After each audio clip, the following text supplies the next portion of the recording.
राधे राधे प्रिय भक्तजनों। जीवन का सबसे कठिन सवाल तब सामने आता है जब कोई हमारा सीधापन, हमारी सरलता देखकर हमारे साथ छल करता है, धोखा करता है या विश्वासघात करता है। तब मन में यही उठता है, क्या हमें उसे जीवन से निकाल देना चाहिए? क्या हमें उससे रिश्ता तोड़ देना चाहिए? आज हम इसी विषय पर बात करेंगे। तो चलिए सबसे पहले बात करते हैं कि छल क्यों होता है।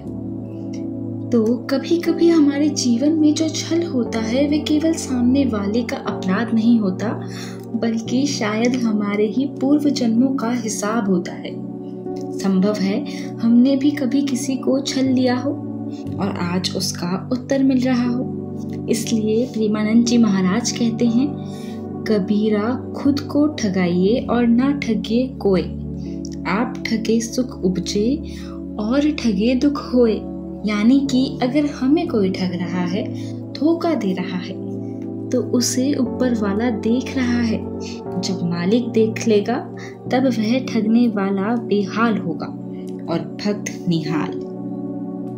अब उदाहरण के लिए इतिहास ही देख लीजिए। कैकेयी ने मंथरा से कान भरकर प्रभु श्री राम को वनवास दिला दिया। पांडवों ने 5 गांव तक मांग लिए, पर दुर्योधन ने सुई की नोक भर भूमि भी देने से मना कर दिया। परिणाम क्या हुआ? 100 के 100 कौरव नष्ट हो गए। तो भक्तों, इससे शिक्षा यही मिलती है कि अगर छल सामने आए तो क्रोध, हिंसा और लड़ाई से बचो, सहन करो, क्योंकि जब ऊपर बैठा भगवान न्याय करता है तो उसका न्याय इतना प्रचंड होता है कि अन्यायी का पूरा वंश ही मिट जाता है।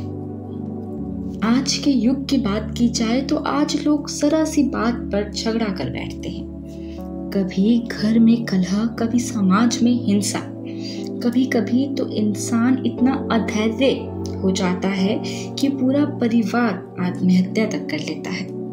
भक्तों, ये मानव जीवन सबसे बड़ी प्राप्ति है। ये योनि अनमोल है।